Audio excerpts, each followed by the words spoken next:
If you ask anyone who knew Porter Albert, they'd tell you that he was a kind soul, generous to a fault, and always looking to help someone in need.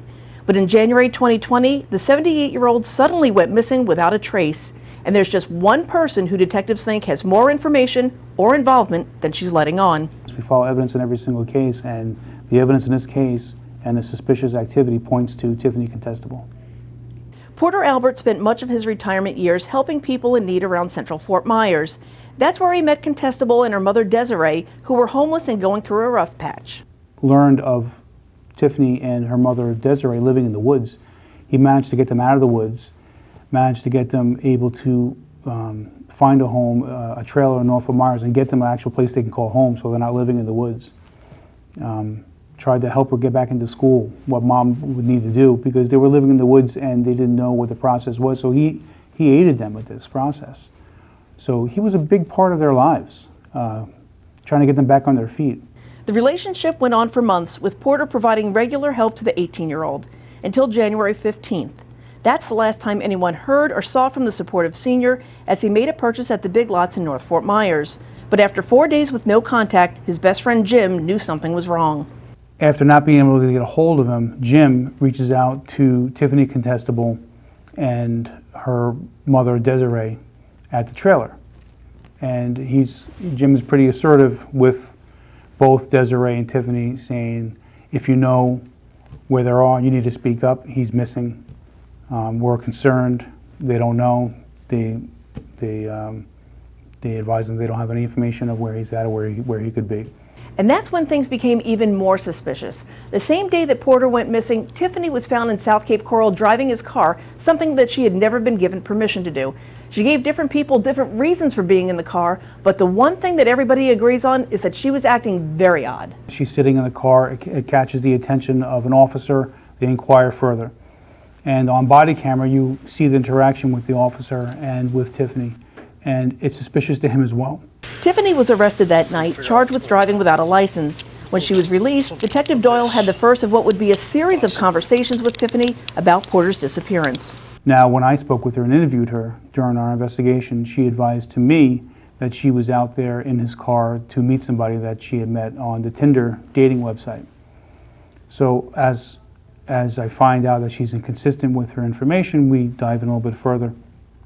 I asked her during the interview if she could explain to me where exactly she was scheduled to meet this person and what is his name. She didn't have his name, couldn't give his information.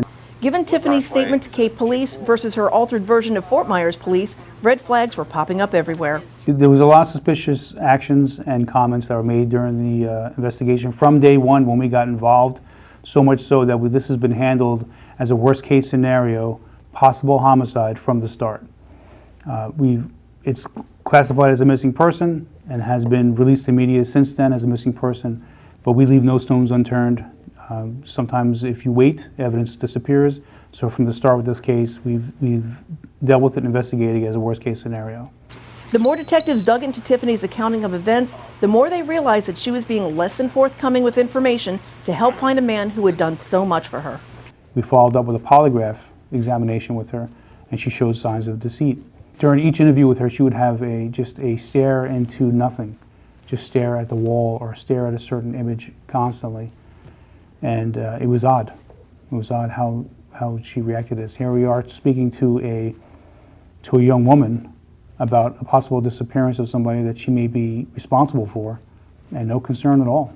Over the last 2 years, detectives have looked at every angle, every possibility, and every relationship Porter had. They've discounted robbery as a motive, as all of his property, including his money, remains untouched. At this point, he's 80 years old. He has no access to his cell phone. We have his cell phone. His vehicles, we have his vehicles. His home and his finances have not been touched. He has a retirement account, his bank account, and a credit card account. All have not been disturbed at all. Detectives are hoping at this point in the investigation to hear from anyone who knows Tiffany and who may have heard her talk about Porter, either before he went missing or after. There was something suspicious, maybe of some sort of conspiracy of a planning of this. That's why when we checked financial accounts, we checked for a month prior to see if there was anything was planned or any recent transactions that would look odd than what his normal practice was. We didn't see anything. So prior and after. And our reasoning for that is, did she speak about it a month after? Was it planned a month before, if it was suspicious? With no other suspects on the radar, the focus remains on Tiffany, who has since left Southwest Florida and may be living in Arkansas. Regardless of where she has gone, detectives refuse to give up until the mystery of Porter's disappearance is solved. She has been a person of interest since day one with this, once we heard about the vehicle and the lying to the Cape Coral Police Department. She's been focused from day one. Again, this is a missing person, so there are no charges on her, but she is a person of interest to possibly know the whereabouts or be involved with his disappearance. If you have any information on what happened to Porter Albert, if you saw him anytime after that last spotting at Big Lots, or know what Tiffany's been hiding for the last 2 years, Crime Stoppers needs to hear from you. Our number is 1-800-780-TIPS, and you'll always remain anonymous and be eligible for a cash reward. For Southwest Florida Crime Stoppers, I'm Trish Rout.